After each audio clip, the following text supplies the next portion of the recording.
আদালত দিয়েছে, আমি যা শুনেছি আদালত তো ক্লিয়ার বলেছে, লাইভ ভিউতে সবাই দেখেছেন যে রাজনৈতিক লোকেদের কথা ধর্তব্যের মধ্যে না আনতে বলেছে আদালত।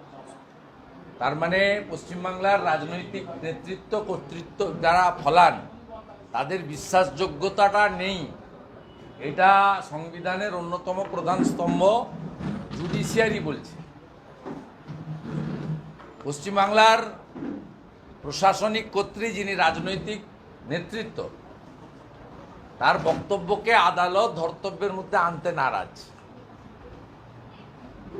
বলছে দুই বিধায়ক জিতে বসে আছেন, শপথ বাক্য পাঠ করাতে পারছেন না, রাজ্যপাল আসছেন না বিধানসভায়। কেন রাজ্যপাল আসছেন না? আর এরা রাজ্যপাল যা করছেন তার ক্ষমতা এবং সংবিধানের মধ্যে থেকে করছেন। ইনাদের এত ইগো কেন? রাজভবনে যেতে এদের এত আপত্তি কেন? বরঞ্চ তো খুশিতে নাচতে নাচতে গিয়ে শপথ বাক্য পাঠ করে আসা উচিত। আমরা তো এমএলএ হয়েছি, আমাদের প্রোটেম স্পিকার সুব্রত মুখার্জির কাছে গিয়ে 21 সালে আমাদের শপথ নিতে হয়েছে। আমাদের রাজ্যপাল ডাকলে তো আমরা আগে ছুটে গিয়ে রাজভবন থেকে নিতাম। বলছে ভয় পাচ্ছে রাজভবনে যেতে, বিধায়করা রাজভবনে যেতে ভয় পাচ্ছে, মেয়েরা যেতে ভয় পাচ্ছে। তাহলে মুখ্যমন্ত্রী কেন রাজ্যপালের অ্যাপয়েন্টমেন্ট যিনি করেন রাষ্ট্রপতি মহোদয়ের কাছে এই রাজ্যপালকে প্রত্যাহার করার জন্য লিখছেন না? তারা মুখ্যমন্ত্রী কেন তিনি দেশের প্রধানমন্ত্রীকে লিখছেন না যে পশ্চিমবঙ্গের রাজ্যপালকে অবিলম্বে প্রত্যাহার করা উচিত? তার রাজভবনে যেতে ভয় পাচ্ছে। অন্যরা তো ভয় পায় না, তৃণমূলের এত ভয় কেন? আমাদের তো ঢুকতে গিয়ে আটকে দিয়েছিল।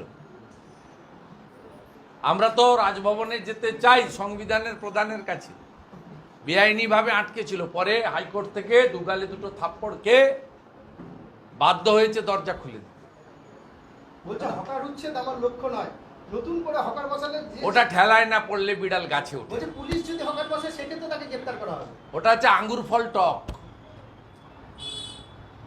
কাল সারাদিন ধরে লোকের চোখের জল দেখিয়েছে মমতা ব্যানার্জি ভীত, আতঙ্কিত, সন্ত্রস্ত হয়েছেন। আর আমরা ভারতীয় জনতা পার্টির পক্ষ থেকে এবং আমি বিরোধী দলনেতা হিসেবে বলেছিলাম প্রতিবাদ হবে, প্রতিরোধ হবে।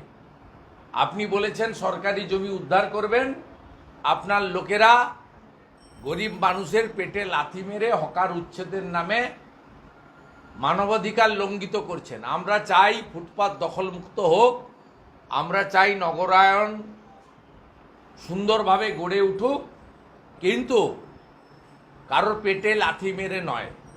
আপনি এসওপি তৈরি করুন, আপনি যথোপযুক্ত সময় দিন, আপনি বিকল্প ব্যবস্থা করুন। আপনি বারে বারে বলেন যে আমি 1.5 কোটি চাকরি দিয়েছি, তালিকা চাইলে দিতে পারেন না। আপনি 200% কাজ করেছেন, ভর্তি কাজ করেছেন বলেন আমার সময়। তা আপনি সব হকারকে একটা করে চাকরি দিয়ে দেন, তারপরে তুলে দেন না। আমরা তো হকার জবরদখলের কথা বলছি না। বিজেপি বলছে পেটে লাথি মারবেন না। আপনার রাজ্যে শিল্প নেই, আপনার রাজ্যে চাকরি নেই, ওবিসি রায় নিয়ে আপনি যে জটিলতা করে দিয়েছেন, তাতে আগামী কয়েক বছর পশ্চিমবঙ্গে আর একটা রিক্রুটমেন্ট হবে না, একটা রিক্রুটমেন্ট হবে না। তার কারণ সংবিধানের বাইরে গিয়ে আপনি ওবিসি রিজার্ভেশন দিয়েছেন ভোট ব্যাংকের জন্য। মহামান্য উচ্চ আদালত 2010 সালের পরে সমস্ত ওবিসি সার্টিফিকেটকে বাতিল ঘোষণা করেছে, যেগুলো কেন্দ্রের যে তালিকা, ওবিসি তালিকার বাইরে যে নতুন ওবিসি আছে, মূলত হিন্দু ওবিসিদেরকে খতম করার জন্য করেছেন। এখন আপনি বলছেন আমি এটা মানি না, কোর্টের রায়কে মানি না। তা আপনি জটিল করে রেখেছেন, চাকরি তো কেউ পাবে না পশ্চিমবঙ্গে, তার ব্যবস্থা তো আপনি করে দিয়েছেন। দাদু খায় নাতু খায় ব্রিটানিয়া বিস্কুট, সেই দাদু নাতি খেয়ে শেষ করতে পারলো না, পিসি ভাইপো তাকে তাড়িয়ে দিল। সবাই বলছে ট্রোল হচ্ছে, সোশ্যাল মিডিয়ায় ছেয়ে গেছে। এই তো পশ্চিমবঙ্গের অ্যাকচুয়াল অবস্থা। আমরা পেটে লাথি মারার বিরোধী। ভারতীয় জনতা পার্টি মনে করে সরকারি জমি উদ্ধার করা হোক, তার সুনির্দিষ্ট পরিকল্পনা, নীতি, যথোপযুক্ত সময়, বিকল্প ব্যবস্থা দেওয়ার মতো। হকারদের জন্য নতুন আইন আনতে চলেছেন, identity card plus hawking zone, no hawking zone, এইভাবে বলছেন। ওসব ফালতু বড় বড় কথা, এরকম অনেক লোক দেখেছে। দার্জিলিং সুইজারল্যান্ড হয়েছে, দীঘা গোয়া হয়েছে, কলকাতা লন্ডন হয়েছে নাকি? তো 11 সাল থেকে শুনে আসছি, আমরা কলিগ ছিলাম, আমাদের বসিয়ে বসিয়ে বলতেন। 21 সালের আগে বলেছেন ডবল ডবল চাকরি, 11 সালের আগে বলেছেন ডিএ সরকারি কর্মচারীদের অধিকার, 11-র আগে বলেছেন আমাকে ক্ষমতায় আনুন, শিল্প কি করে আনতে হয় দেখিয়ে দেবো। আপনি তো ডিনামাইট দিয়ে শিল্প কি করে উড়াতে হয় দেখিয়ে দিয়েছেন। অতএব আপনার দ্বারা এগুলো কিছু হবে না। আর আপনি ইরিগেশনের জায়গা উদ্ধার করতে বলেছেন, আপনি নিজেই আপনি যেখানে থাকেন কালীঘাটের নালা আপনি নিজে বুঝিয়েছেন। আপনার বাড়ির সামনে যে সভাগৃহ আছে তার পিছনটা ভরাট করে হয়েছে টালি নালা।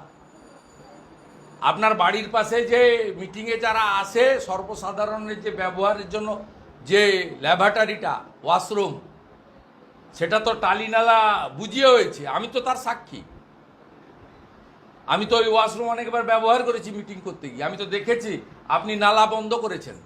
আপনি আগে শুরুটা করুন, চ্যারিটি বিগিনস অ্যাট হোম, আপনার বাড়ি থেকে।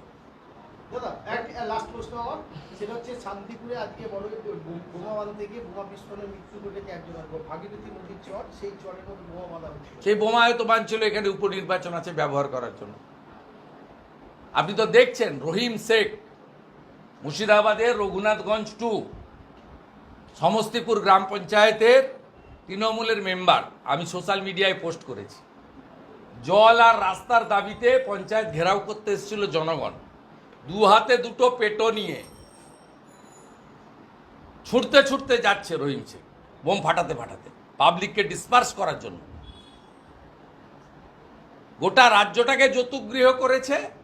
বারে বারে যেটা বলি ওটা বলি শেষ করব, বুড়িমার চকলেট বোম পাওয়া যায় না, কিন্তু পিসির বোম সব জায়গায় পাওয়া যাচ্ছে। একটা কোশ্চেন আছে, মুখ্যমন্ত্রী হুঁশিয়ারির পর অ্যাকশন জমি কেলেঙ্কারির অভিযোগে গ্রেপ্তার শিলিগুড়ি তৃণমূল নেতা দেবাশিস, এই বিষয়টা আইওয়াস ইমেজ বিল্ড আপ করার জন্য। এই কেসে চার্জশিটও হবে না, কনভিকশনও হবে না। ওকে এসি রুমে রাত্রে কয়েকদিন রাখা হবে পিসির নামে, পরে জেসির নামে শাহজাহান যেমন আছে মোবাইল ব্যবহার করছে, খাসির মাংস খাচ্ছে, লুচি আর ছোলার ডাল খাচ্ছে, বাড়ির লোকের সঙ্গে কথা বলছে, এরকম 2-4 দিন 5 দিন হবে। আপনারা মিডিয়া হাইপ তুলবেন, তারপরে মিডিয়াও আউট হয়ে যাবে, out of sight out of mind. Debashis বাবু আবার স্বমহিমায় থাকবেন। কমপ্লিটলি আইওয়াস, চার্জশিটও হবে না, কনভিকশন হবে।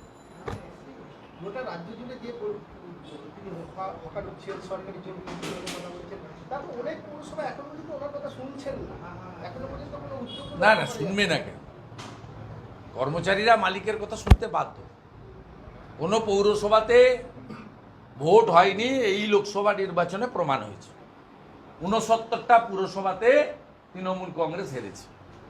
এই রানাঘাট শহরে একটা ওয়ার্ডে লিড পায়নি, অথচ এমন ভোট করলেন এখানে বিজেপি মাত্র একটা সিট পেল। আপনি নিজে বিশ্বাস করেন?